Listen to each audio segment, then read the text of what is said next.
Welcome to episode 472 of Good Luck High Five. That's right. You're listening to a podcast that's for you if you play Magic the Gathering. Whether you are sitting at home, jamming some arena, getting ready for Neon Dynasty, or you're heading out to play with your local commander group, we are here for you. I'm one of your hosts, Maria. I'm another one of your hosts, Megan. And on today's show, we are welcoming Judge Rob to the show to explain all of the Kamigawa tricky new rules and mechanics and cards for us. That's right. You've got questions and Judge Rob has got the answers. You know, even if it's not about magic, Judge Rob knows the answer. That's the thing about Judge Rob. He just knows. He just knows. That should be his, we should trademark that for him. Judge Rob. He just knows. He just knows.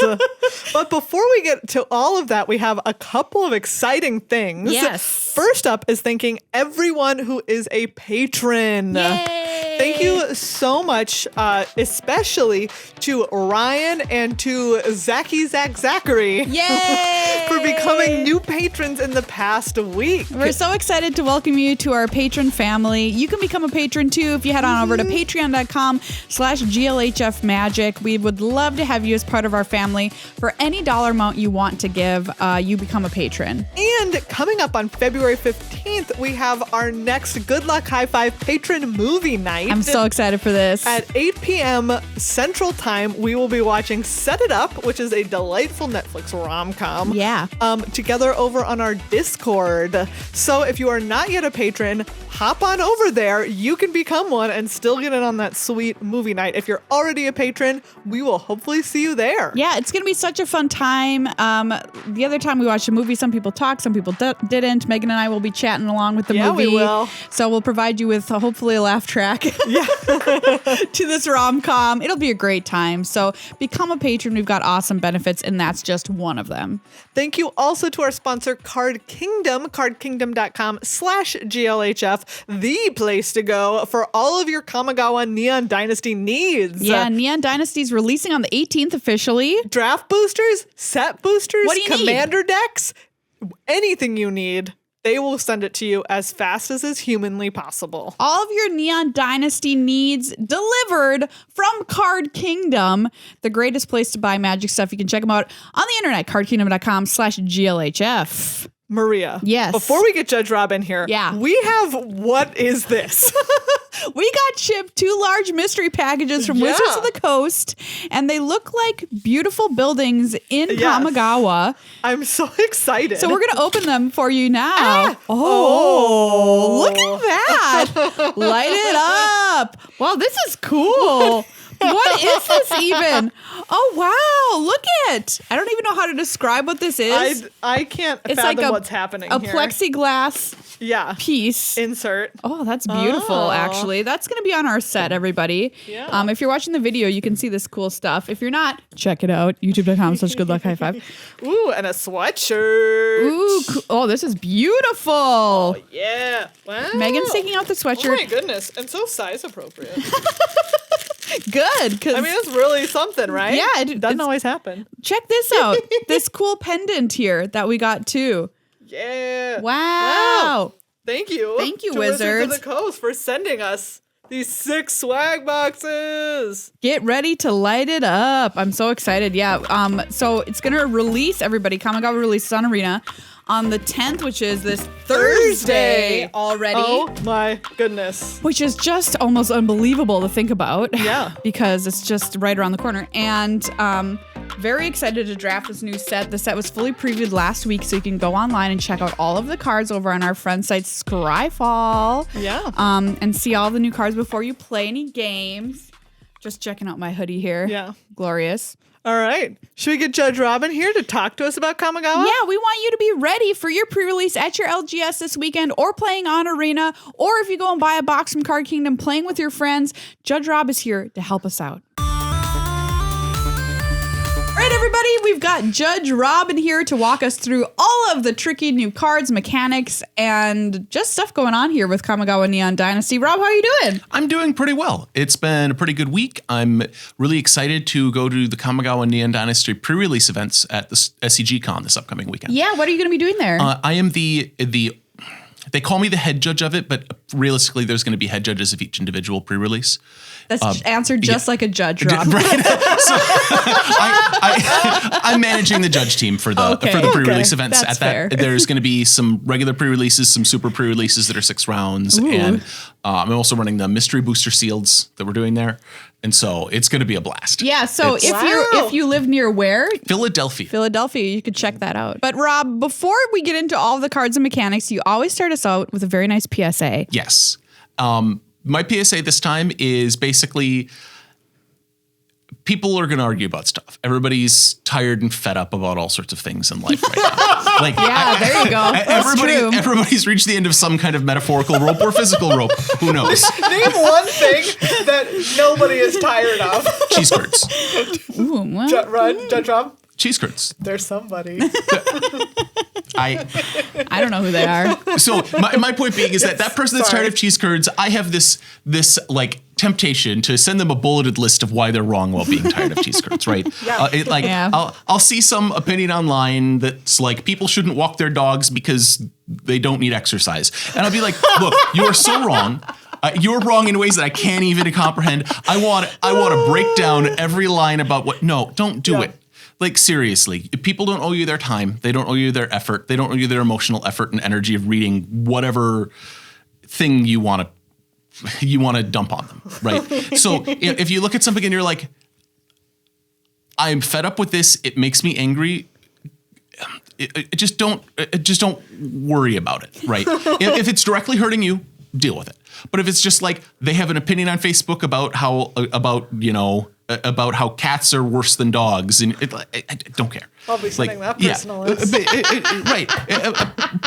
Point being is you're going to run into situations where you'll see somebody who either had 5 hot bad takes in a row in a single post or whatever. Just let them be. You don't owe them your emotional time. They don't owe you their emotional time. Just bow out, smile pleasantly at them right now. Everybody's got stuff going on. I'm glad you said that everybody's at the end of some kind of rope, Rob, because I feel like that's truly what can bring us all together here, you know? Yeah, I cannot think of a time when the ends of more collective ropes have been reached. The rope business is really busy right now. Or not. They're having supply chain issues, which if I were running out. There's no rope. Oh, I see. So, yeah, that's my PSA is just like if you're gonna send if you write a bulleted list out in a Facebook comment, delete it. Yeah. I know we're all Magic players. We love being right. You can be right. What? Assume you're right. You don't need to be right in front of people. You can be right privately. Yeah. And that way nobody can tell you you're wrong. You can be right privately. Yes. We need to always remember this. Slogan for the year. Yeah.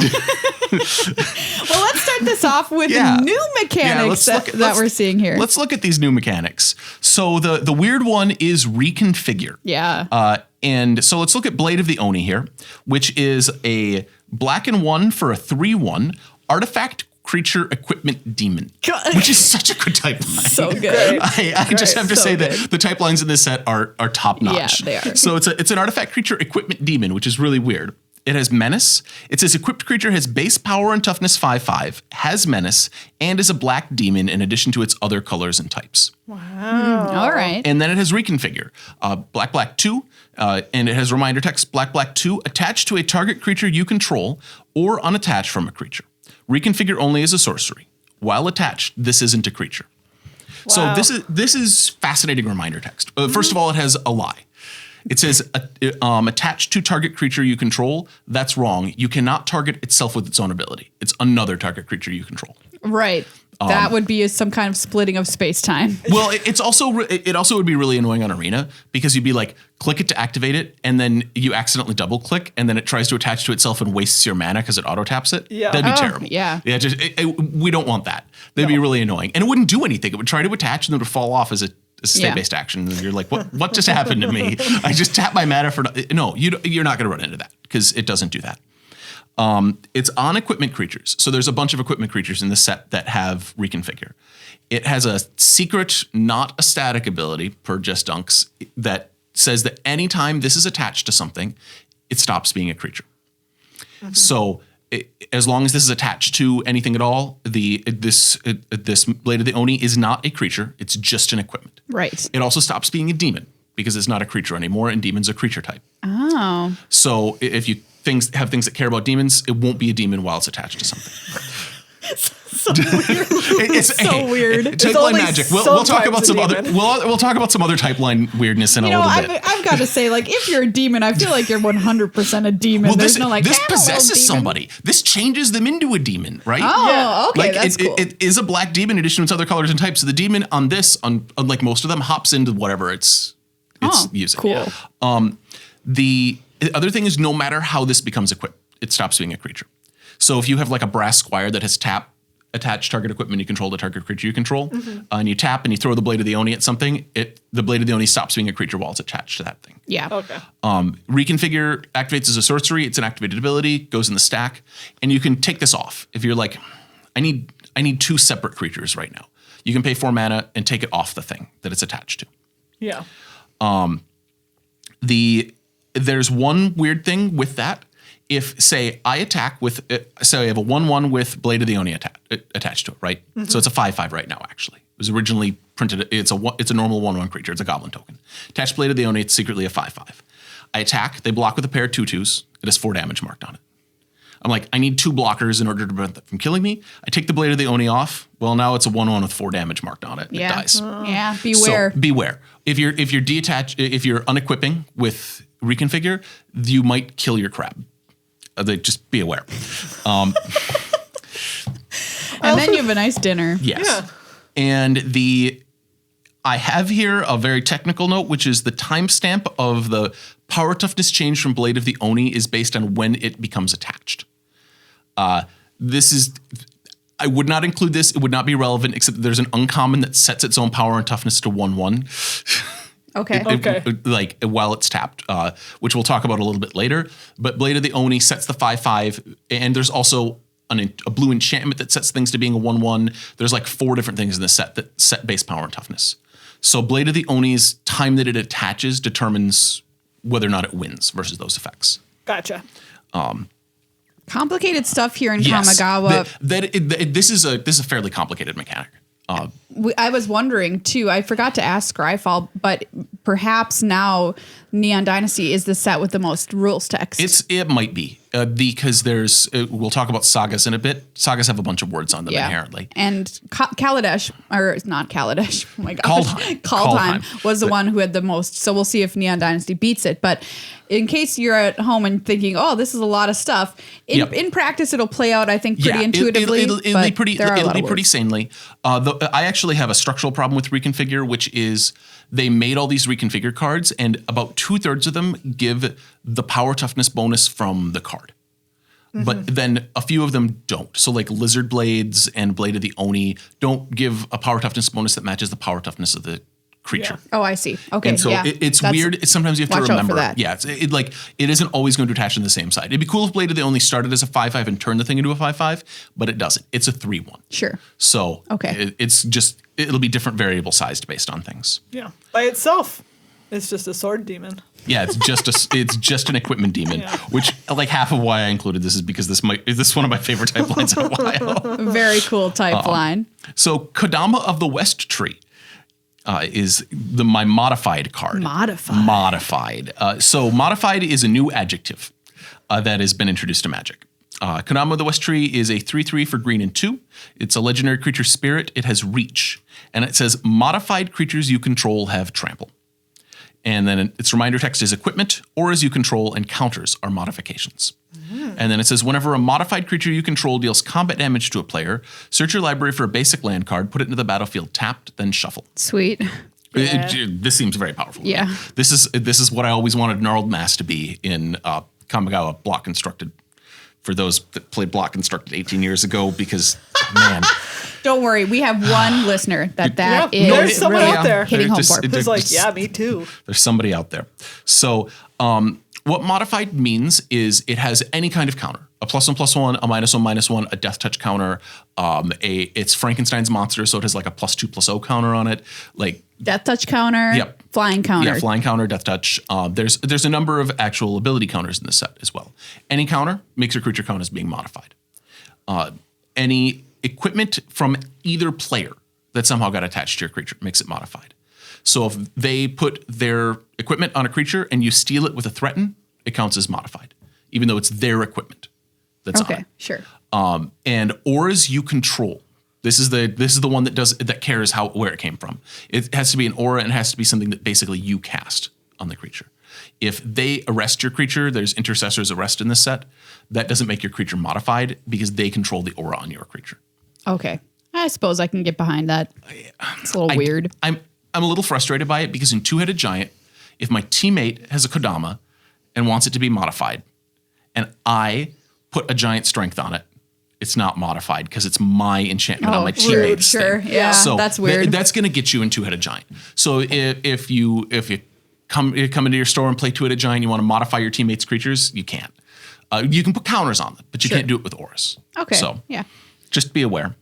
And I actually called out, there's a bunch of auras in the set. Clawing Torment was the aura that I had called out. It will go on your creature. You'll get to attack and block and stuff, but it won't modify it. Because it's an aura that somebody else plays in your creature to make you sad. Yeah, I suppose it makes sense a little bit because you don't want to be giving a bonus to your opponent by putting a card like Clawing Tournament Like, on I it. understand structurally why they did that. I don't understand why it's equipment that anybody controls.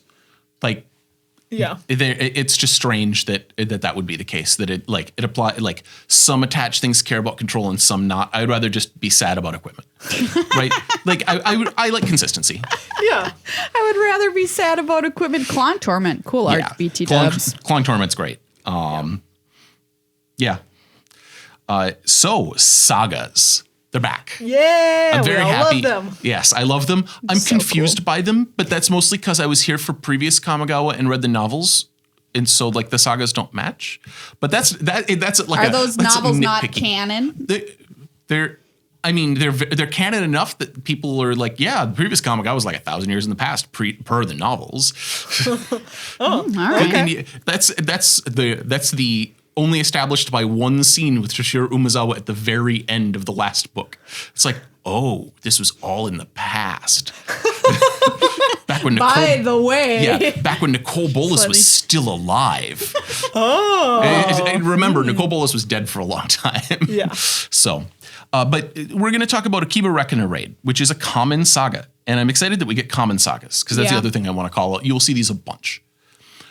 So Akiba Reckoner Raid, it's an enchantment saga. It's got the different aspect ratio image, so it's got the art on the right side. Where this rat is wearing a killer jacket. Yeah, this rat is dressed to the nines. Yes, I would hang out with this biker rat and they would beat the heck out of me because I am not tough. So Akiba Reckoner Raid, as it enters the battlefield and at the beginning of each of your pre-combat main phases, well, after your draw step, add a lore counter to this. And then for anytime that you add a lore counter to this, you do all of the things for all of the lore counters that you've stepped up through. So if you somehow add 2 lore counters from a single event, then you'll get both things underneath. So at step 1 and step 2 is each opponent loses 1 life and you gain 1 life. And step 3, you exile this and then it returns to the battlefield transformed, which means it enters on its other face, which is Nezumi Road Captain. And it enters as what the art was on the back of its leather rat biker jacket. It's just a close-up of the back of the cool biker jacket. Cool. So on this side, it's an enchantment creature rat rogue. There's a ton of enchantment creatures in the set. And this doesn't stop being an enchantment. So it's enchantment on the front, enchantment on the back, and they're all like that. And it has the enchantment frame around it on the back to help you remember. Yeah. So you should be, you should, it's the same like starry enchantment frame. The Akiba or the Nezumi Road Captain has menace, and it says vehicles you control have menace. Nice. And it's a 2/2. So this is a 2/2 on layaway. But it isn't. So if you played in the year 2006, then you might remember that there's a thing called suspend. Mm-hmm. And that was also just used in Modern Horizons 2. Yeah. But this is not suspend. Suspend, the creatures enter with haste. These do not enter with haste. Oh, good to know, Rob. I think I might have thought they did. You will get got by yourself in your brain. There are 4 that I saw that do have haste, called out on their backside. These leave the battlefield and enter. They're a new object. They can't attack the turn they come out unless they have haste on the card. Yeah. Or you give them haste somehow. Great. That is very good to know. Yeah, be aware. I think that's the thing that's going to get people the most is they're going to assume they're going to be able to attack with this, but they won't be able to on the third turn. And clarify for me one more time, when do I add the lore counter? After you draw step. Okay. So you'll draw and then you'll add the lore counter. If you, for some reason, skip your main phase, you still add a lore counter the next time that you have the opportunity. Okay.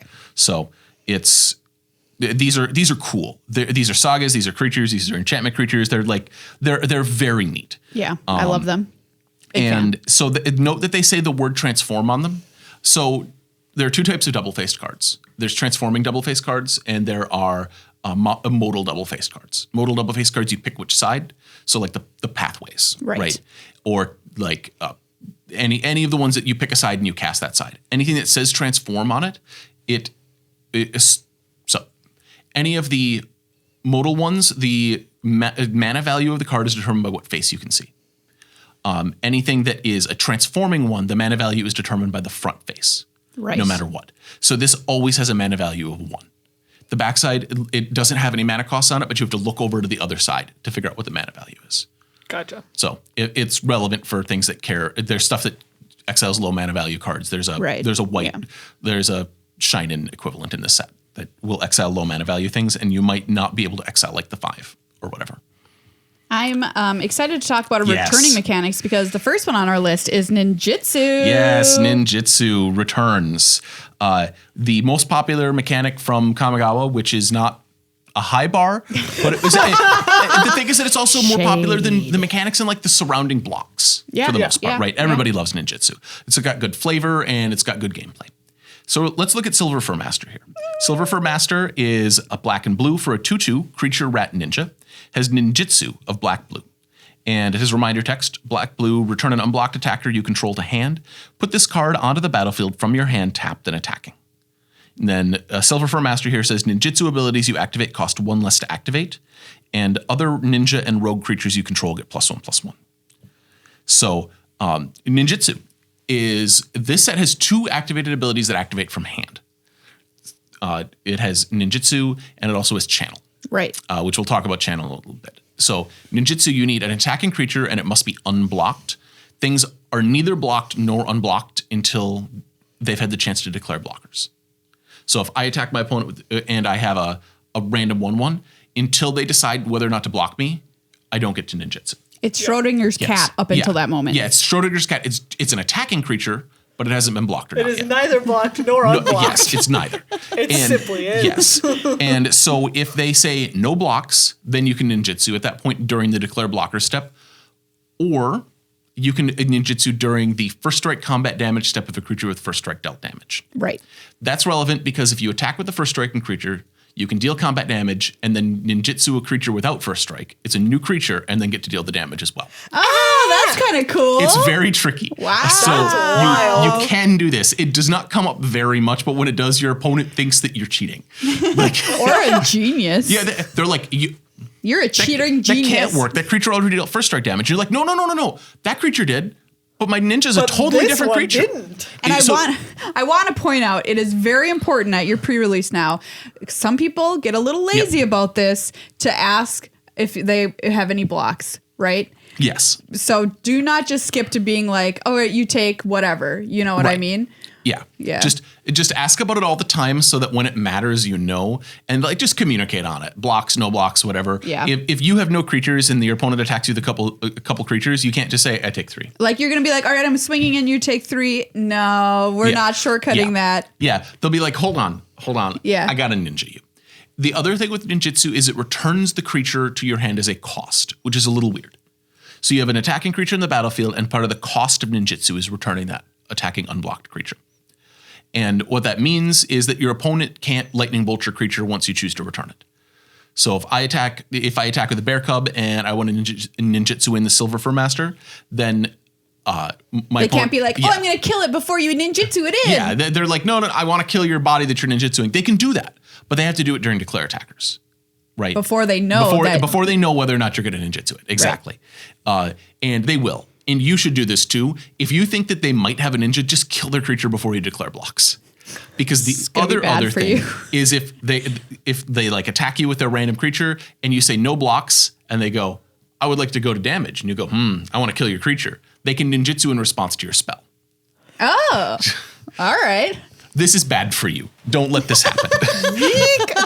Because it's activated as an instant during declare blockers, right? Sure. So they can use this to blow out your removal, and it's a really chessy thing where they have to decide, well, you'll lightning bolt the ninja if I ninja, right?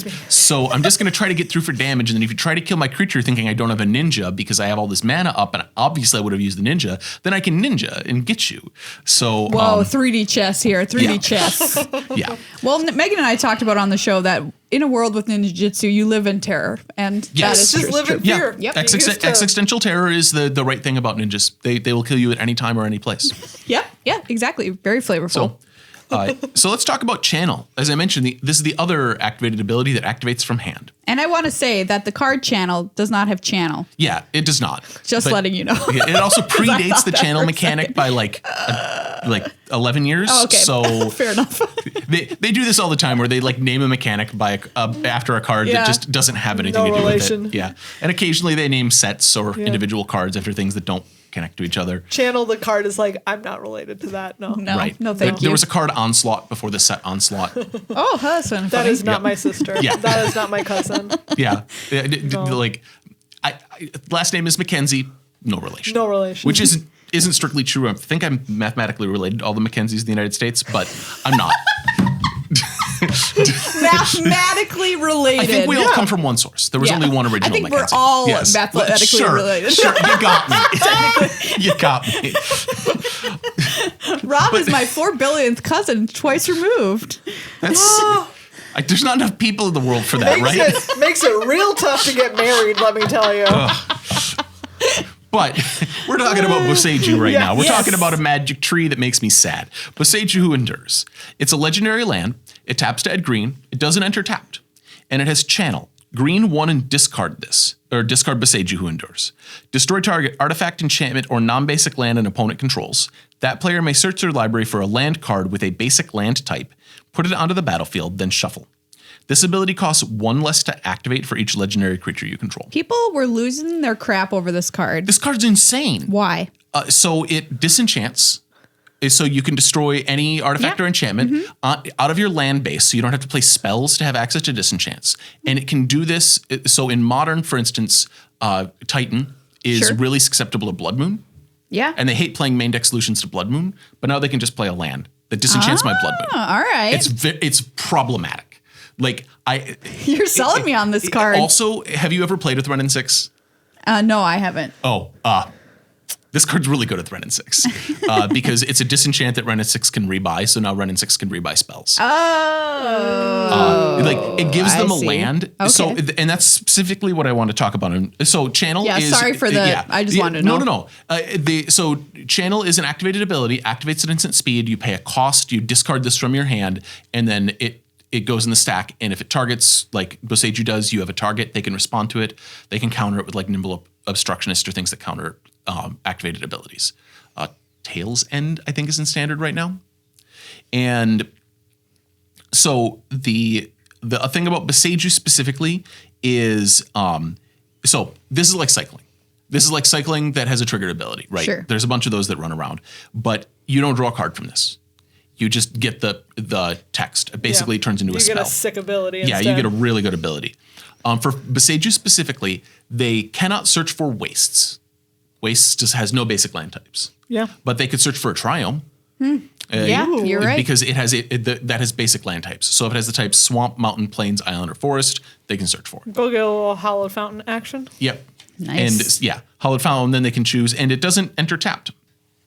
They just put their thing onto the battlefield. If it's a triome, it enters tapped. But if it's a hallowed fountain, you can choose to pay 2 life and have something up. This is the one thing that I really like about this is legendary lands suck. Because if you put a bunch of legendary lands in your deck, then you draw a second Boseiju, and you're like, well, I already have a Boseiju on the battlefield. If I play this one, I don't get to keep the other. Like, I only get to keep one of these. Yeah. But now I can turn my legendary lands into spells. Yeah. Which is a really good use of channel on legendary creatures and legendary lands specifically. I just think the Boseiju is pushed very hard.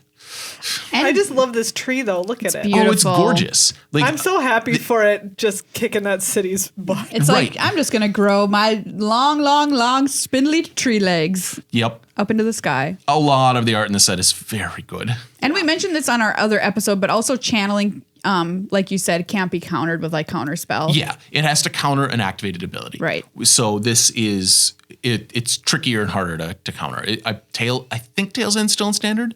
I don't remember. I have no idea what standard looks like. Nobody's at any played given time. standard for the past several months. Yeah, I think. that's fair. 3 to 4 years. I the last time I played standard was in a charity tournament in 20. All right, so yeah. 20? Yeah. Oh, there you It's go. true for Rob. Yeah.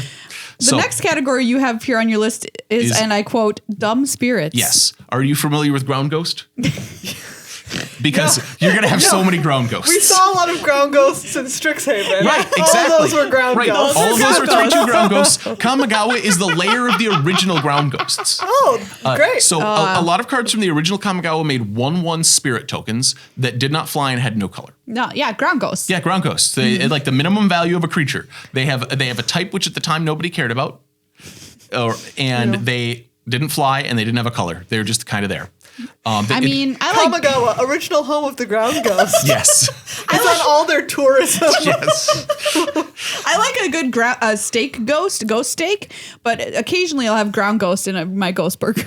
Yeah. You know? Yeah, makes sense. So I called out Aki Emberkeeper here. It's a red and 1 for a 2/1 enchantment creature goblin warrior that says whenever a non-token modified creature you control dies, create a 1/1 colorless spirit creature token, and then it explains how what modified means. So this just makes free ghosts when your better than normal creatures die. Yeah, basically. but they're dumb ghosts. Yeah, they're Ground dumb ghosts. ghosts. So you're going to end up with a bunch of these. Only This is so much. benefit. Kamigawa had a bunch of things that cared about spirits in the original Kamigawa. And when I say nobody cared about the types, what I mean is the sets in Kamigawa cared about spirits and really nothing else did. Yeah. So now we have spirits as like a thing that people care about in multiple formats. But Yeah. Yeah. Vehicles are back. It's Do you our like- preview card. Yeah, it is. This card is so good. Yeah. So Mobilizer Mech is a vehicle, and there's a bunch of vehicles in this set.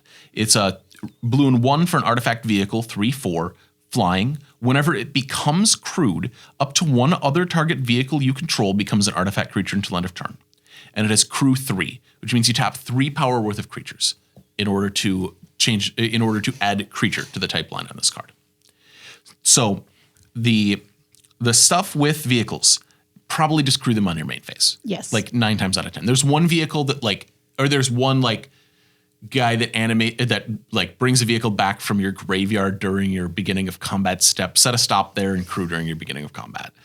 But Spoken like a true MTGO player. yes, spoken like somebody who has abandoned arena for MTGO. So Yes. Do not go to combat if you have not crewed. correct. That's what we're saying. Yeah, that's the just crew in your main phase. You don't gain anything by waiting until the last possible moment of beginning of combat. You actually lose things by doing that because then you can't cast sorceries if your opponent responds to crewing. Crewing just adds creature to the type line. The printed power toughness on a vehicle is printed power and toughness. That is applied before things that change the base power and toughness of an object. So there's, like I mentioned, the Oni Blade. There's a bunch of things in the set that will change the base power and toughness of a thing, and those will apply on top of the printed power and toughness of a vehicle. A couple of things, like Mobilizer Mech here, do what I'm calling fake crewing.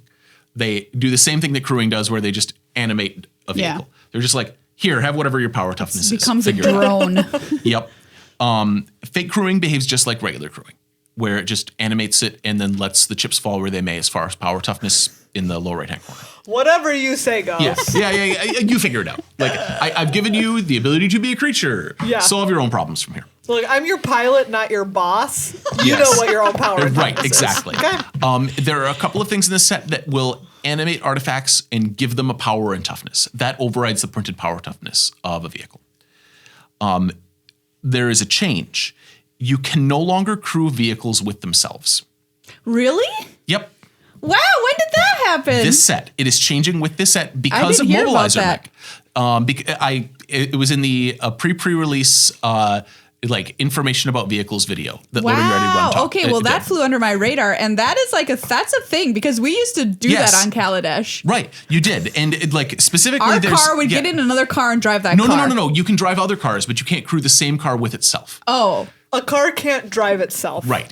There's no such thing as self-driving cars anymore. Yes, exactly. And so the reason is specifically Mobilizer Mech. Okay. Because so let's say that I owned a Mobilizer Mech and 2 other vehicles. Right. Right. Then I could crew Mobilizer Mech with a random creature and then crew Mobilizer Mech with itself to functionally crew the other 2 vehicles. Oh, yeah, because it would be like twice. It'd be like, Right. you crewed me. Yeah. Oh, I see. You're a car now. Okay. Right. You're a car now. So anything that says when it becomes crewed, you can crew vehicles that have already been crewed.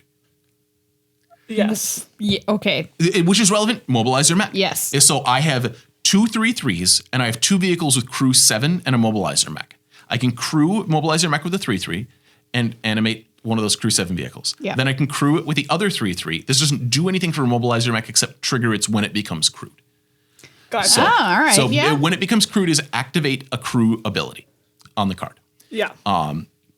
So Nice. this is like I specifically called up Mobilizer Mech because this card has it probably won't come up, but it might. You know what? I want nothing less for our preview cards than to trigger a rules change, honestly. Right. And so the other thing is that crewing on Arena is kind of annoying because you can crew with yourself. And so like this change also changes the way that Arena behaves because if you have a crewed vehicle on Arena, if you double click it, you could crew it with itself. And then you'd be mad. Yeah, you'd be very so mad. mad.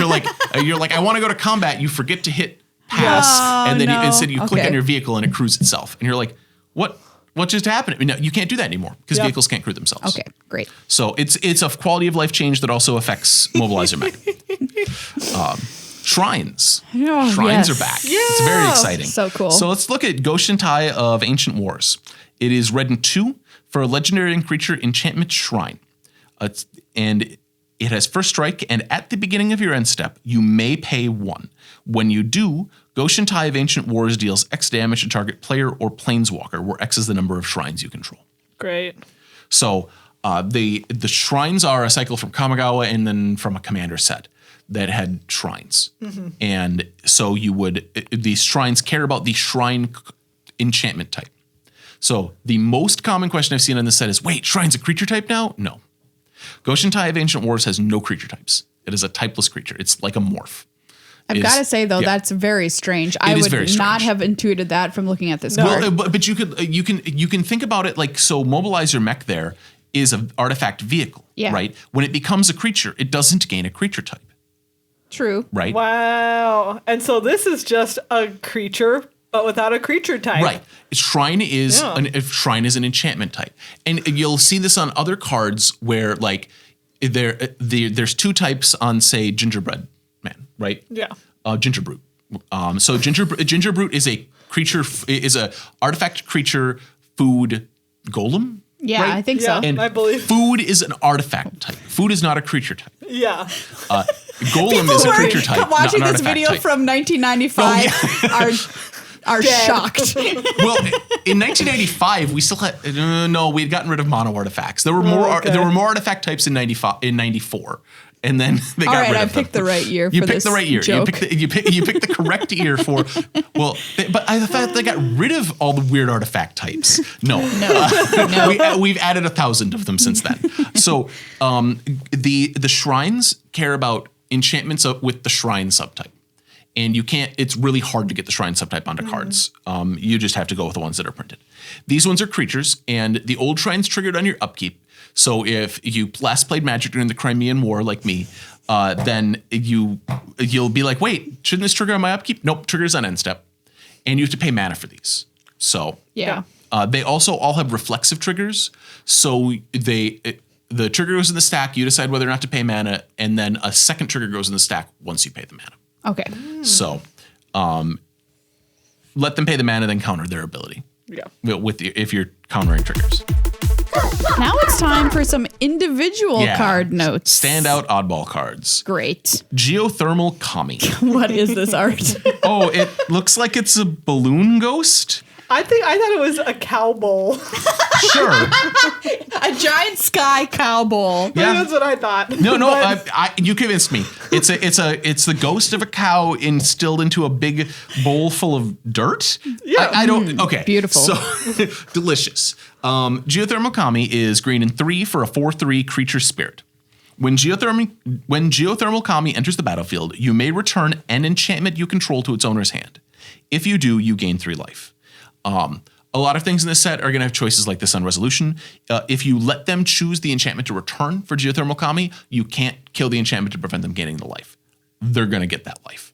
Gotcha. So is it going to come in and wait for them to make a decision, and that's when you have to act? It's going to come in and it's going to have a trigger go on the stack. And so then you can respond to that trigger and kill their only enchantment, right? Sure. Yeah. Or you could respond to the Geothermal Kami spell and kill the enchantment. But if they have 2 enchantments, you have to make a choice, Yeah, and then they can just return. You can't the get other them. one. Yeah. Right. So the Geothermal Kami's trigger go on the stack, it'll resolve. They get to make their choice, and then you're locked out because it's all during the resolution of the ability. Oh, it's a giant cow tub of hot water. Yeah. Oh, but why? It's a floating ghost hot spring. Yes, It's a floating ghost hot spring. Okay. I want to book it on Airbnb. Well, I mean, Sounds great. Excuse me. I mean, it's in Airbnb. the air, so It isn't. Yeah, Airbnb even better right now. Crackling Emergence. I do not know why they printed this card the way that they did. So Crackling Emergence is red and 1 for an enchantment aura. Enchant land you control. Enchanted Land is a 3/3 red spirit creature with haste. It's still a land. If Enchanted Land would be destroyed, instead sacrifice Crackling Emergence, and that land gains indestructible until end of turn. So the design intent of this card is if I Crackling Emergence my mountain and you lightning bolt it, I get to keep my land. Yeah. Yeah. So for that purpose, the word indestructible on this doesn't do anything. Because it wouldn't be a land. It's not a creature anymore anyways. Yeah. Right, exactly. It's a land with 3 damage marked on it. So don't this prevents you from if you Crackling Emergence, attack with your creature, trade in combat, the Crackling Emergence goes away, the land stays, and then you play a second Crackling Emergence on it, it'll survive. So you're protected against this weird edge case, right? Yeah. But what it doesn't prevent is your land being destroyed. Or not destroyed. It doesn't prevent your land from being removed. So lethal exploits in this set, it's black and 1, instant. Target creature gets -2/-2 until end of turn. It gets an additional -1/-1 until end of turn for each modified creature you controlled as you cast this spell. Oh, sure. Yeah. So you can give it -3/-3. There's only 3 things that destroy. Enough damage to kill it. So if it's a 3/3 with 3 damage marked, that destroys it. If it's hit by something with death touch, things with death touch destroy it, and the word destroy on a card. So fatal push that says destroy target creature. Yeah. Or murder that says destroy target creature. So it's less complicated. Lethal exploit doesn't do that. It reduces the toughness to 0. If the toughness gets reduced to 0, it's put into the graveyard. It is not destroyed. I remember this being one of the number one things I did not understand about Magic when I was learning. Oh, the set of certain things destroy, certain things are put into the graveyard. Sacrificing is different from either of those. We're very they get to tune with a lot of knobs. There's 1,000 knobs about how to kill a creature, and they get to pick which one, and then this card cares about one of the knobs. Yeah, exactly. So be careful. If your land gets lethal exploited, it will get killed, and you can use this to kill their land. It's just the way that it ends up working out. Great. So I mentioned above, Intercessor's Arrest. White and 2 for an enchantment aura, Enchant Permanent. Enchanted Permanent can't attack, block, or crew vehicles. Its activated abilities can't be activated unless they're mana abilities. This is sweet. I don't know why they gave this a very specific name, because I think this card should be in most sets. This kills planeswalkers. If it enchants a planeswalker, they can't activate their activated abilities. It doesn't kill them, but it just, you put it on a planeswalker and they're just well, I can't activate my abilities. If I have a static ability, I guess it's good. I'm here. Yeah. I'm just hanging out. Yeah, I'm just going to chill. You can continue to attack me. That's fine. Yeah, please do, in fact. I can't do anything, so. Their static abilities will still apply, though. So, Tezzeret will still make your first thing that you activate cheaper. Yeah. Now that they're printing a lot of Planeswalker with statics. But this also calls out mana abilities. Mana abilities are abilities that make mana, don't target, and aren't loyalty abilities. Or they are triggered abilities that trigger from a mana ability. And so Llanowar Elves has a mana ability. It taps to add green. There's a bunch of cards in the set that just like tap to add green. That's a mana ability. Planeswalkers, even like Chandra Torture Defiance has plus add red, right? That's not a mana ability. Right. Because it has a loyalty cost on it. And this will not stop triggers. So be aware, if you play this on your opponent's shrine, this is going to be something that's just going to happen all the time. You'll enchant their shrine. Their triggered abilities aren't stopped by Intercessor's Arrest. So they still get to pay their mana and get their shrine effect. You can arrest me, Kappa, but I'm still going to pay you 1 to deal 1 to your face. Yes, exactly. So just be aware. Intercessor's Arrest is super sweet. I'm throwing rocks at you through my jail bars. You will play this in like 100% of your white decks, and then you'll get got by a shrine at some point. Or I will at some point. Kami of Terrible Secrets. Oh, God. Everyone has terrible secrets, like how, their sensory organs in like an orbiting cloud. This art, okay, scroll away from it. You don't have to look at it. Kami's terrible secret is what it looks like. Yes. So it's black and 3 for a 3/4 creature spirit. When Kami of Terrible Secrets enters the battlefield, if you control an artifact and an enchantment, you draw a card and you gain 1 life. So this is an intervening if trigger. There's a number of these. If you control an artifact and an enchantment, if it's a triggered ability like that, it checks both at the time the trigger goes in the stack, so when this enters the battlefield, and when it resolves. This is going to come up a bit because there's enchantment creatures, and that might be your only enchantment in the set. You can prevent any of these that say when this enters, if you have an enchantment and an artifact, by destroying the enchantment creature with that trigger on the stack. That'll prevent this because it checks both when it triggers and when it resolves. I love an intervening if. Yeah. Yep. Classic. I'm glad that they've mostly dialed away all of the not intervening ifs that have all the same words in a different order. They're super annoying triggers. So Twisted Embrace. Black 2 for an enchantment aura. Enchant artifact or creature you control. When Twisted Embrace enters the battlefield, destroy target creature or planeswalker an opponent controls. As long as Enchanted Permanent is a creature, it gets +1/+1.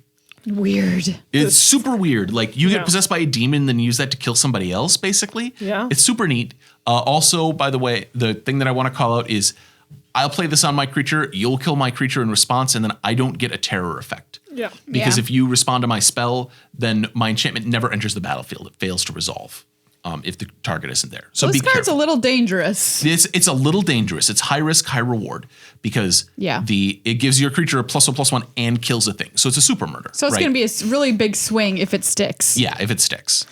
I'm sorry, sir. You've been convicted of super murder. You'll never get me, Kappa. I'm going to throw rocks at you through my jail bars. I'm above the law. I'm a shrine. Awakened Awareness. Blue X for an enchantment aura, enchant artifact or creature. When Awakened Awareness enters the battlefield, put X +1/+1 counters on Enchanted Permanent. As long as Enchanted Permanent is a creature, it has base power and toughness 1/1. Oh, this card is hot. This card is super cool, and I read this like 4 times and sat and thought about it. Love it. Because this does a lot of weird things. Yeah, this is bizarre. So first of all, you can cast this with an X of 0. You're totally fine to do that. If you just want to make a modified creature, for instance. If you want to change your opponent's creature into being a 1/1. This is not enchant artifact or creature you control. Oh, okay. This enchants anything. Nice. So you can enchant their stuff. This enchants artifacts that aren't creatures, notably vehicles. So if you put it on a vehicle and either you or they crew the vehicle, it gets a base power and toughness of 1/1. If you have +1/+1 counters in a vehicle, those are applied on top of this base power and toughness. You can make a super vehicle. Sort of. It's really expensive to make a super vehicle because if you're paying blue 4, like blue 4 is quite a bit of mana, right? That's enough to get a 6/6, which usually dominates the board. You get a 5/5, right? Yeah. And you're changing something that already exists into a 5/5. So like this card is, like I said, I sat and thought about it. I'm like, I think this is a removal spell. Yeah. I think you might be right here, Rob. It reads like it's supposed to buff a creature, but I think it's not very good at that job. I think it's really good at turning their 5/5 flyer into a 1/1. Sure. Right. I mean, you're right. Like I said, real hot. Yeah. This is great. It can, but also if you've got some money laying around, you can make a bigger creature and have a modified creature in 2 ways. It's later in the game. You're like at parity on board, and you're well, I want to change my flyer into a 6/6. Fine, cost me 7 mana, but sometimes that wins you the game. Yeah, so for sure. This card is a fascinating, like puzzly limited card that I'm very excited to play. Also, I just love this art. Oh yeah, the art is great. Looks all amazing. of this art all of it has been incredible. Yes. Every single card. Have you seen the high res of the next one, Discover the Impossible? I mean, no, but I want to. Oh, Ryan Pankos posted it on the MTG. Oh, did he? Market. Oh, great. Like the high res is so much better than this because those are all like manta rays that are swimming underneath. Yeah, and gorgeous. it's tessellated manta rays at different levels. Just great. It's a great piece. Panko and those are pyramids, by the way, underneath. Yeah. Like those are like tiered pyramids underneath it. So Discover the Impossible is the next card. Blue and 2, it's an instant. Look at the top 5 cards of your library, exile one of them face down, and put the rest on the bottom of your library in a random order. You may cast the exiled card without paying its mana cost, if it's an instant spell with mana value 2 or less. If you don't, put that card into your hand. Cool. Nice. I had to read this again like 2 or 3 times. I was like, what is going on? Like you pick any card that you want when you look at your top 5. And then if it happens to randomly be an instant with mana value X or less, then you may cast it without paying its mana cost. But you don't have to. If it lines up with that, it's considered. You still don't want to cast it right now for whatever reason, like it's Counterspell.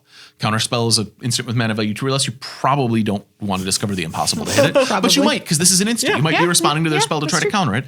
And then you're like, well, I hope I find it. Yep.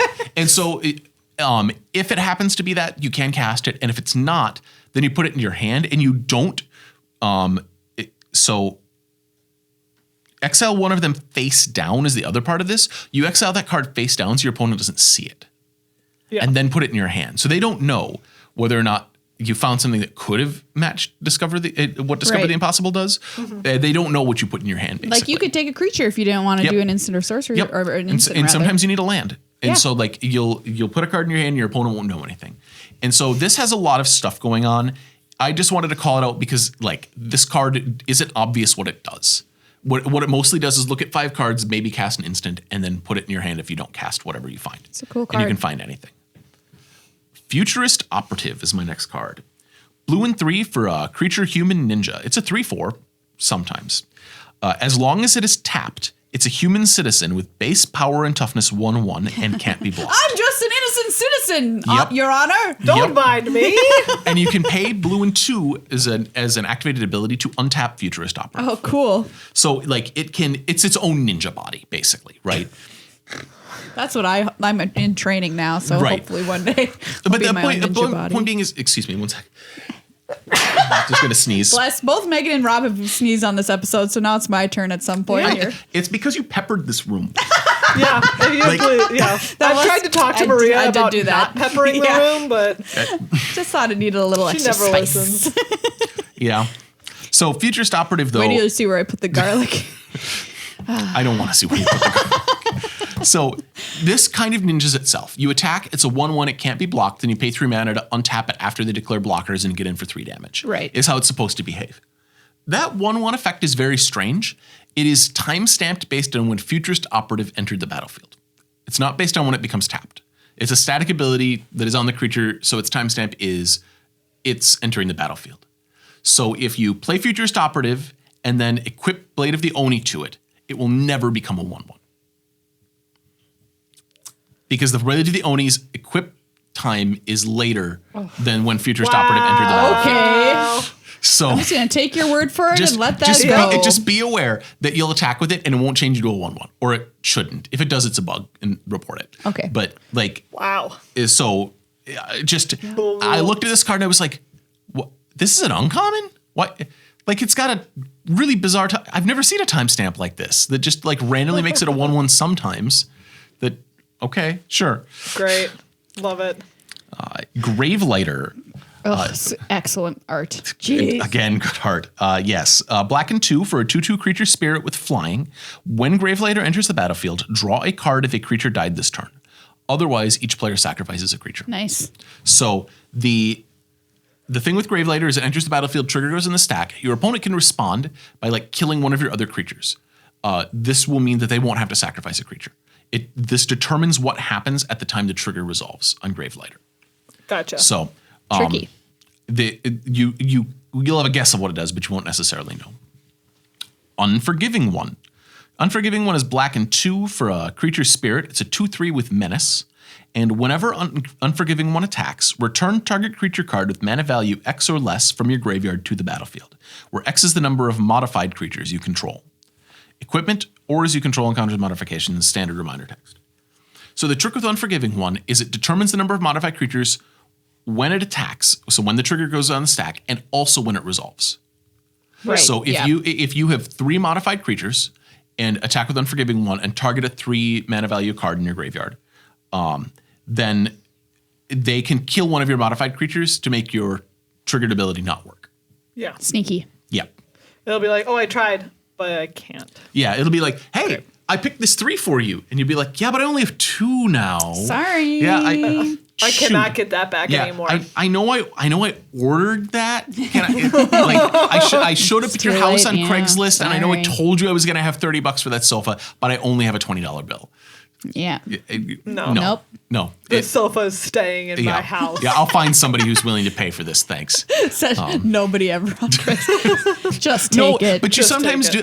People lowball and all sorts of stuff. They'll be like, I only showed up with $500. I know that it's an $800 object, and you're like, no, get out. Yeah. They'll lowball all sorts of crap. You're more of a stickler than me, Rob. I sold like a very old Asus laptop, to be fair, and I listed it for like $40. But there were people who were like, the first person was like, "What's the bottom dollar you'll take?" And I'm like, "I just calm down, sir. I just Will you take $1 for this?" Like it had that vibe. I was like, honestly. Even if I don't sell it, I'm gonna not sell it to you. Okay, I want to be clear. Right? That's like I will not sell it to anyone before I give it to you. Yep. Anyways, we all have these stories. Yes. Light Paws, Emperor's Voice might not though. She seems to not be smart enough to not use Craigslist. So she's white and 1 for a 2/2 legendary creature Fox Advisor. And who has whenever an aura enters the battlefield under your control, if you cast it, you may search your library for an aura card with mana value less than or equal to that aura, and with a different name than each aura you control. Put that card onto the battlefield attached to Lightpaw's Emperor's Voice, then shuffle. Wow. Great. So, you cast an aura, you get a smaller aura. This harkens back to like Tallow-Wisp from the original Kamigawa block. It's super cool. Note, Lightpaws doesn't say search for an aura that can be equipped to Lightpaws, like say Sovereigns of Lost Alara does. That doesn't matter. You go to search with Lightpaws. If you pick an aura that can't be attached to her, it stays in your library. Oh. You can choose it. So if you want to search for Utopia Sprawl, which is Enchant Forest, right? Lightpaws isn't a forest. And so Utopia Sprawl will be like, dude, I can't attach to that. No, yeah, I can't. What's your plan? And you'll be like, well, I guess you stay where you are, and I shuffle my library. I didn't have one. Yeah, I didn't think this through. So you'll be able to choose while you're searching funny. on like Arena things that can't attach to Lightpaws. Like it'll be like, yep, resolves, and you'll be like, wait, but nothing happened. Crap. Utopia Sprawl's like, I'm just going to get back in the library. You know what? This is embarrassing for both of us. Yeah, sorry. Tamio completed Sage. Tamio. I am so angry that they picked Tamio because she's it's very sad. She's like my second favorite planeswalker after Kiora.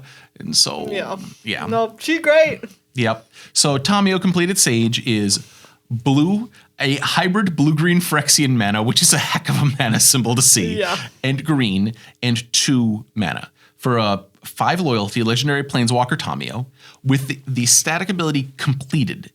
It says that the Phyrexian blue-green can be paid with either blue, green, or 2 life.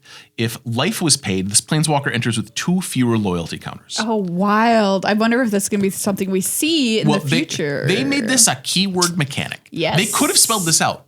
Like they used extra words to spell this out. That's what I'm saying. I think it's because they're going to use it again. They're going to have a bunch of Phyrexian planeswalkers running around at some point here, right? Tamio is +1, tap up to 1 target artifact or creature. It doesn't untap during its controller's next untap step. -X to exile target non-land permanent card with mana value X from your graveyard. Create a token that's a copy of that card. And -7 to create Tamio's Notebook, a legendary colorless artifact token with spells you cast cost 2 less to cast and tap to draw a card. We care about completed. Yeah. Yeah. The other stuff is super cool. She does all these things. Completed is weird. It says that if you paid for the mana in this particular way, that is specifically if you are casting this normally and you make this choice for the mana symbol. So Bolas' Citadel lets you cast cards off the top of your library with life. If you pay life for Tamio in other methods, like with Bolas' Citadel, she does not enter with fewer counters. You have to specifically be casting her for mana, and then during the choice to cast, make the choice to pay life. You've got to be completing her. Yeah, you have to specifically be using this Phyrexian symbol for life. Okay. In order to reduce the amount of loyalty that she enters with. Wow. So just that is not. It's the opposite of obvious from the card, basically. And there's a number of ways to pay life for spells. Any other life payment that you make towards the spell. So if there's something that says as an additional cost to cast spells, you must pay 5 life. Right. Mm-hmm. If that existed and you paid 5 life to that for Tamio, she wouldn't be completed. If you paid the normal mana as mana for her, then she'd enter with 5 loyalty counters. Gotcha. We've got another Planeswalker coming do. up Look Look at next. I just want to point out the border on her Planeswalker card. Oh, though. yes. Like, it's so it cool. looks amazing. The border on her It's Planeswalker really is cool. very strange. Yeah. Yeah.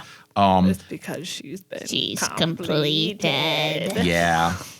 Kaito Shizuki is black-blue 1 for legendary Planeswalker Kaito. He enters with 3 loyalty.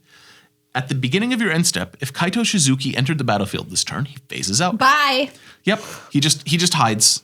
And that's what I want to talk about is the phasing. He does a bunch of other stuff. But like I'm just going to skip the rest of his abilities because they're not the things that I want to talk about. Phasing. They've started to use phasing a bunch. They're not printing it just as the word phasing on a card. So if something phases out, it is still on the battlefield. So it isn't entering the battlefield. And this is important for Kaito. And they pretend they're not on the battlefield until your next untap step. And then they phase back in. So they're there, but they're pretending they're not. They're hiding behind the curtain in a game of hide and seek. Nothing will affect them unless it affects phased out permanents. Gotcha. So Kaito can't be killed by things that destroy target planeswalker. He can't be attacked, and so he just hides for that time. But he isn't entering the battlefield on the next turn. Right. So it's not going to continue. So he doesn't continue to do this, but he maintains whatever loyalty he has as well. Is the other half of it. Yeah. So his +1s actually do a thing, which they wouldn't do if there'd be no way to get to 7 if he left the battlefield and came back. Yeah. So the Kaito is very, very interesting. Also, this artist, I picked this particular art, Hara Tetsudo, because he's the artist who did Fist of the North Star. They've contracted some wild artists. Yeah. This art is unbelievable. Yes. Absolutely wild. So this set is just off the chain for a lot of these art. They contracted a ton of just random out there Japanese artists that did other things. And I saw an interview with this artist that was like, yeah, I'd do more Magic cards. Yes. And I would love to see that. Let's do it. I don't know if they could pay his day rates. There's no way that the guy who made Fist of the North Star is a day rate that is at all sensible to do Magic art. Cloudsteel Kirin is the next card that I want to talk about. White and 2 for a 3/2 artifact creature equipment Kirin. Flying. Equipped creature has flying, and you can't lose the game, and your opponents can't win the game. Reconfigure 5. So Cloudsteel Kirin is one of the ones that doesn't give its power and toughness to the thing that it equips to. Yeah. What it does is it gives an ability that it doesn't have normally, which is your opponents can't lose the game and your opponents can't win. Yes. Or you can't lose the game and your opponents can't win. If it's just sitting there by itself and it's not equipping anything, correct. Doesn't. Yep, it won't do this. It's just chilling. You need to get on this spirit horse thing in order to be protected from dying. Pony up. If you don't want to die, get on the spirit horse. Yes. All right, don't even tell me twice. Kirins are a little distinct from spirit horses, but they're you can call them spirit horses. Get on the equipment horse. Yeah. Get on the robot equipment ghost horse spirit. I'm not sure. Eater of Virtue. Eater of Virtue is a 1 mana legendary artifact equipment Whenever equipped creature dies, exile it. Equipped creature gets +2/+0. As long as a card exiled with Eater of Virtue is flying, equipped creature has flying. The same is true for First Strike, Double Strike, Death Touch, Haste, Hexproof, Indestructible, Lifelink, Menace, Protection, Reach, Trample, and Vigilance. Equip 1. So Eater of Virtue is cool. You equip it to a thing. When that thing dies, it puts its soul inside the sword and gives its powers to the equipped thing. Oh, that's a neat way to think about it. Yep, it's a soul eating sword. This is Nightblood, right? Like this is literally that thing, that meme from everything. It gives you protection from particular characteristics and hexproof from particular characteristics. So you'll pick those up if the creature dies with those. This doesn't grant ward, which I feel like is an oversight. It's got room on the card. Yeah. But you don't get ward from Eater of Virtue eating a thing with ward. Maybe because it's fresher. Like ward, I mean, as a mechanic. Yeah. Like Right, they just but- forgot. They might have just forgotten. That's what I'm saying. Yeah, Like it's it fresher, could so they be, were just yeah. like, Yep. we have them all, right? Yeah. This is our standard list of stuff that we give out Yeah, to things. exactly. And Ward's like, they what just about copy and me? pasted. Yeah. Ward's like, wait, but Hey! yeah. I'm going to put Swamp Walk on this thing. Yeah. Ward's a little weird because it's a triggered ability, but it's still fine. Yeah. Like they could be giving ward. You'd get multiple ward triggers from I was multiple gonna ward say sources. maybe they were worried if it's like one thing has ward 3 and another thing has ward 2, and they're like, that would be a lot that that would be a large weird. pile of wards. Yeah, you have two Be a different bummer. triggers, but you Yeah. can already do that. There's like stuff that grants ward already, right? I'm pretty sure. I'd have to look. Maybe Yeah. not. Maybe not. Maybe not. Eater of Virtue, too, people are saying that this equipment is very good, and they're putting it like third behind like GT, something else. There's no. Okay, so GT and Skull Clamp are the two best equipments Yes. ever printed. They sit on a throne of skulls. Everything else is way beneath them, right? Sure. And But then- is this third? No, Batter Skull's third. Okay, Then yeah, I accept then it's that. sort of Fire and Ice. Okay. That's my. Judge Rob is here to tell you this sword is good, but it's not that good. And no, it's not as good as Batter Skull. It's not as good as Sword of Fire and Ice. It is good. Like this is a very powerful card, and I'm not going to say it isn't a powerful card, but it's not as good as Sword of Fire and Ice. Yeah, that's fair. it's That's not- fair. yeah. I accept your ruling. Yeah, that's my take. Judge Judy. And I might be wrong. I have hot takes that are wrong all the time. So, March of Burgeoning Life, green and X for an instant. As an additional cost to cast this spell, you may exile any number of green cards from your hand. The spell costs 2 less to cast for each card exiled this way. Choose target creature with mana value less than X. Search your library for a creature card with the same name as that creature, put it onto the battlefield tapped, then shuffle. Less than, not less than, or equal to. Yeah. Okay. Yeah. This is going to get you. If your X has to be bigger than the creature, not just equal to the creature. So if you're trying to cast this for exiling one card and you're trying to target a 2, not gonna get you there. Teachings of the Kirin, green and 1 Saga. It's an enchantment. Step 1 for the Saga is mill 3 cards, create a 1/1 colorless spirit creature token. Ground Ghost. Yeah, ground ghosts again. Step 2 is put a +1/+1 counter on target creature you control. Slightly bigger ground Yep, ghost. well, anything can be bigger. I You know. can give your ice cream cone to whatever you want. You don't have to give it a ground ghost. Yeah, but it's sad. It's sad. mean- and it's over there. Ground Yeah. Ghost is so sad. Yeah. My cone. And then step 3 is like with all of the sagas in the set. Every saga is this way: is exile then return. Yep. It turns into Kirin Touch Orochi, which is an enchantment creature snake monk, and it's a 1/1. Whenever Kirin Touch Orochi attacks, choose 1. Exile target creature card from a graveyard.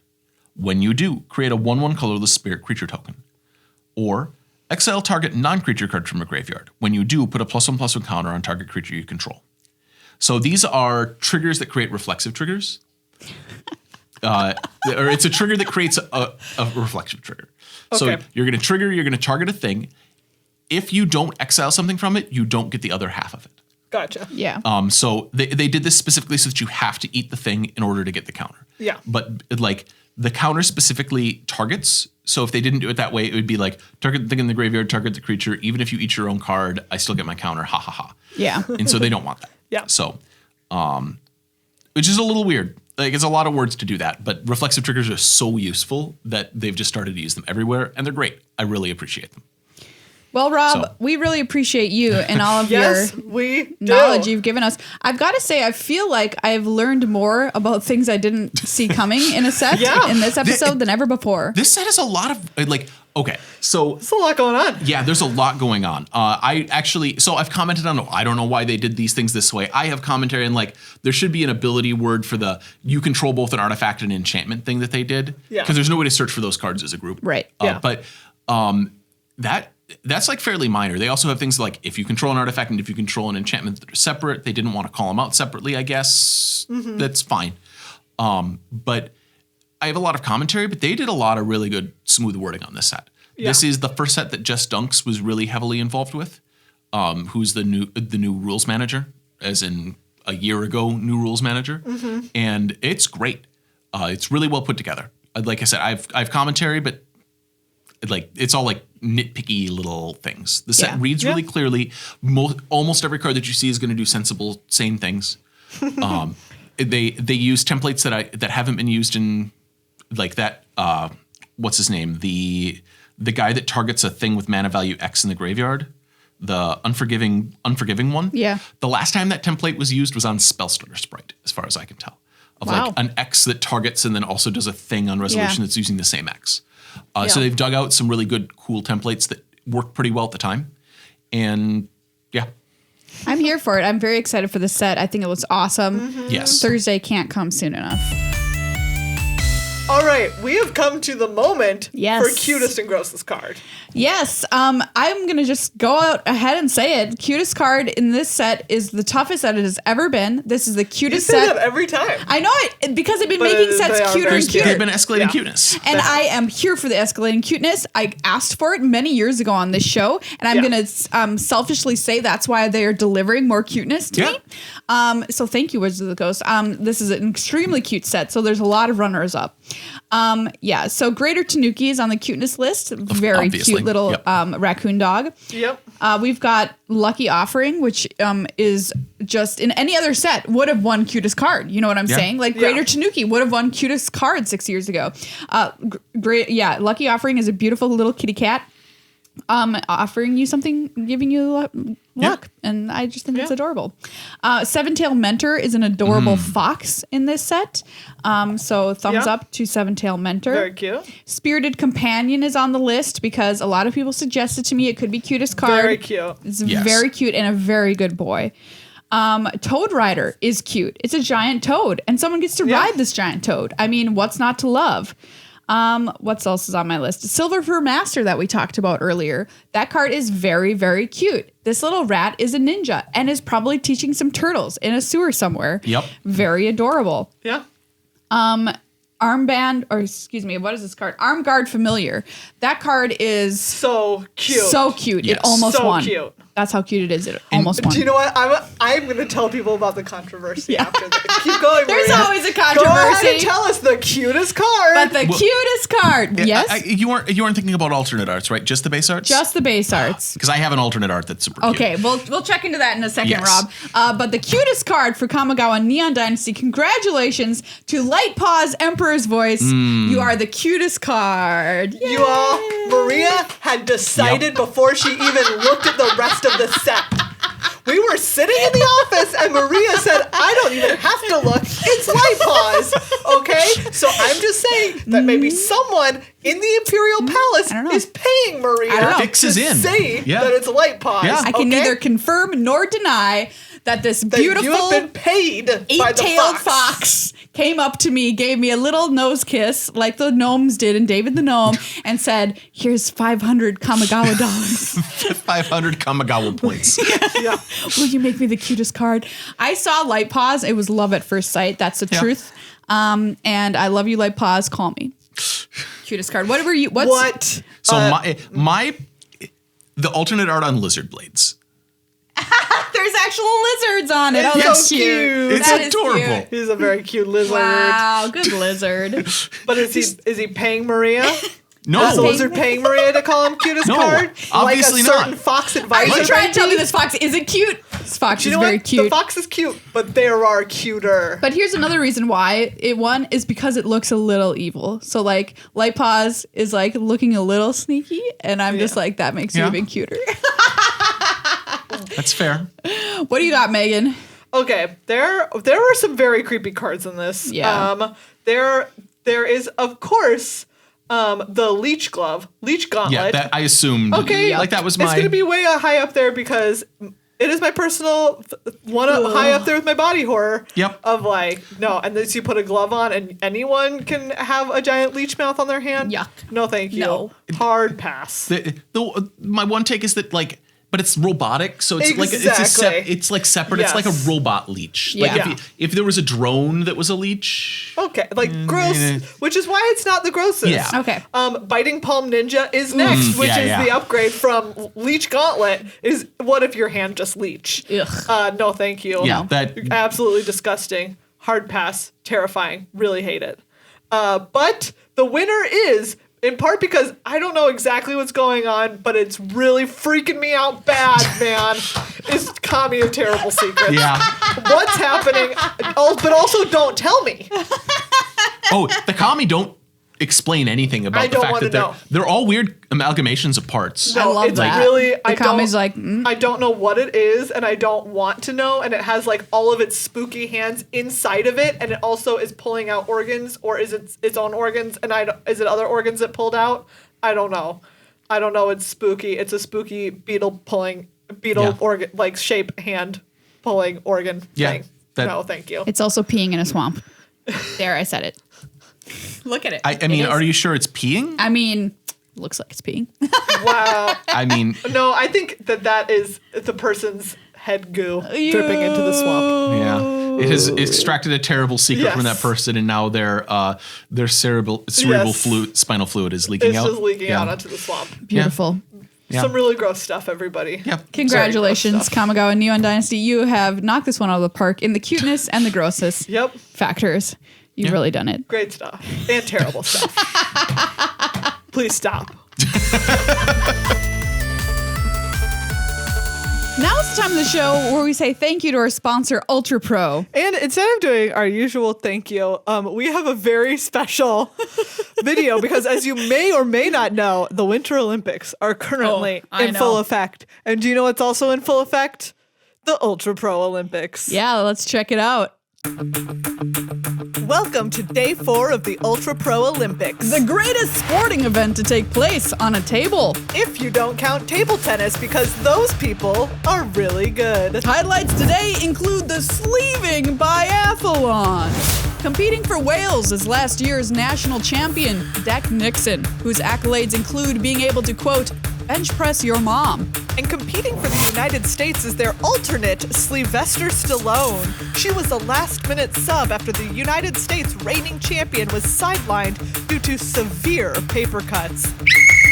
And they're off! The competitors must sleeve as many cards as they can and place them in the accompanying UltraPRO deck box. Whoever can sleeve and box the most cards will walk away with the 2022 gold medal. Look at the form on Sylvester. It's flawless. As you can see, she's keeping her elbows in close to her body to reduce wind resistance. Nixon's form could use some work, to be honest. You'd think she'd be better because she used to be a sandwich artist. There's more overlap than you would think, but less than you would want if you're Nixon. Both our competitors in today's finals are using UltraPRO sleeves. Teams around the world agree they offer superior protection and reduce drag from friction while sleeving. And that's time! Sylvester walks away with the gold medal. But don't we all when we use UltraPRO accessories? Well, there you have it. All right. Wow, that was some thrilling competition. If you didn't see the video and you only heard it, what a weird experience for you. You can check it out, though. Over on our YouTube channel. Yeah. You know, for some great costuming choices. Thank you to UltraPRO for letting us make such a silly video for them. There might be another one in the works, Megan. There just might be. I mean, because there's more than one event at the UltraPRO Olympics. Yes, of course there is. You can't have an Olympics with only one event. No, that just wouldn't be an Olympics. That would be an Olympic. Oh, singular. Great.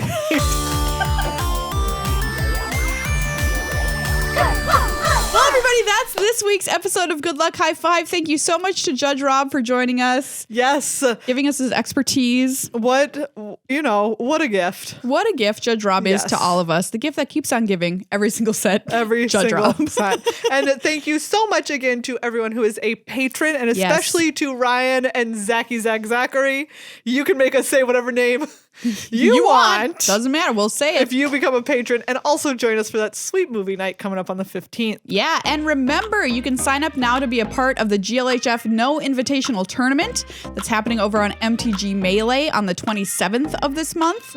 I'm super excited for it. It's going to be best of 3 standard, playing with new Neon Dynasty cards. So who knows what will be out there, what will be good. You can play for weekend qualifier invitations. Yep. Gem codes. Yep. And UltraPRO gift cards if you place first through 8th. Only $5 little.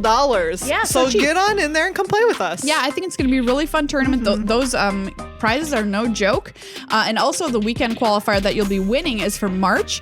I'm saying you will be winning it because we're being optimists here.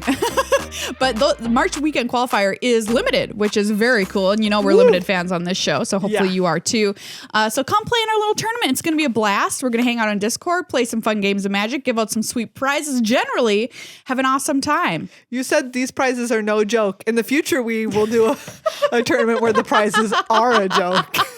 But in this one, they are not. We hope you have an awesome time at your Kamigawa Neon Dynasty pre-release if you're heading out this weekend. If you're staying in, I'm playing on Arena, GLHF to everybody.